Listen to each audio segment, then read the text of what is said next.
Clean and green trust ने अपनी स्थापना के 10 वर्ष पूरे होने पर एक विशेष कार्यक्रम का आयोजन किया। इस मौके पर ट्रस्ट के सदस्यों ने हवन कर पर्यावरण शुद्धता और प्रदूषण के प्रति जागरूकता का संदेश दिया। कार्यक्रम में पर्यावरण से जुड़े कई महत्वपूर्ण पहलुओं को उजागर किया गया।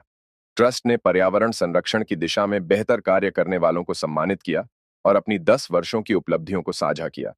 ट्रस्ट द्वारा अब तक शहर में 24 मिनी जंगल तैयार किए जा चुके हैं, जिनमें बड़ी तादाद में पौधे लगाए गए हैं।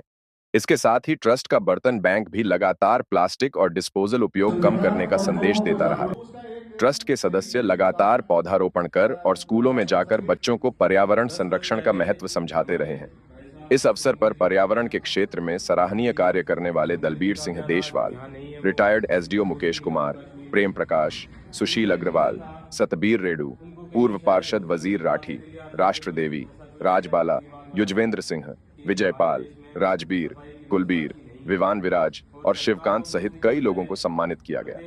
ट्रस्ट सदस्यों का कहना है कि आने वाले समय में वे पर्यावरण के प्रति जागरूकता फैलाने तथा पौधारोपण जैसे कार्यों को और अधिक गति देंगे।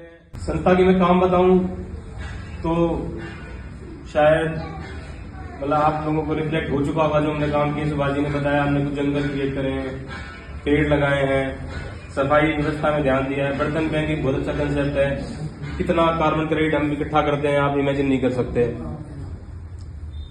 तो ये सब बस मैं थोड़ा सा डिफर इसमें करता हूं कि जो मेरा पोटेंशियल है या जो आप सभी साथी बैठे हैं या हमारे बुजुर्ग बैठे हैं, बस हम आज ये एक एनालिसिस करें कि क्या हम अपने पोटेंशियल के अनुसार कर रहे हैं।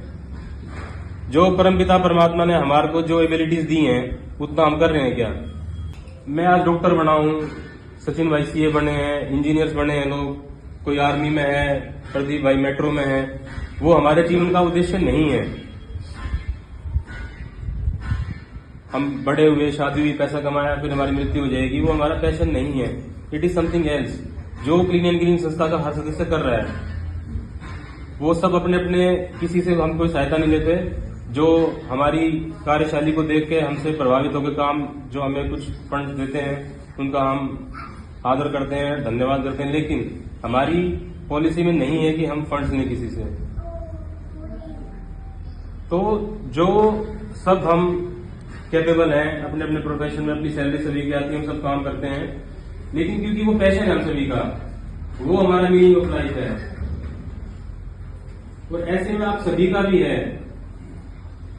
आप सोचो, क्लीन ग्रीन की अगर 20 सदस्य इतना कर सकते हैं, अगर इस देश का, इस विश्व का प्रत्येक व्यक्ति इस थीम से जुटे कि एटलीस्ट अपने लिए साफ करे, अपने लिए काम करे, जितना उसे गंदा किया है उतना करे, तो इस विश्व की स्थिति कुछ और होगी। एक बहुत ऐसे डाटा है, मैं आपको बताना नहीं चाहता कि आप सोचेंगे कि इतने अच्छे दिन पे मैं आपको डरा रहा हूं। लेकिन जो हमारे इस दिल्ली एनसीआर में जो हवा की स्थिति है वो जीवन के लायक नहीं है, क्योंकि हम यहाँ रहते हैं बरसों से, इसलिए हम रह पा रहे हैं। अगर अमेरिका कनाडा से आता है तो वो रह नहीं पाता है यहाँ, उसको बहुत टाइम लग जाता है उसको एडजस्ट होने में। तो हम कितना पैसा इकट्ठा कर लें, कितने रिसोर्सेज इकट्ठे कर लें, कितनी फैसिलिटी इकट्ठी कर लें, और अगर हम रहने लायक एनवायरमेंट अपने बच्चों को नहीं दे पा रहे हैं, अपने बुजुर्गों को नहीं दे पा रहे हैं, तो ये सब यूजलेस है।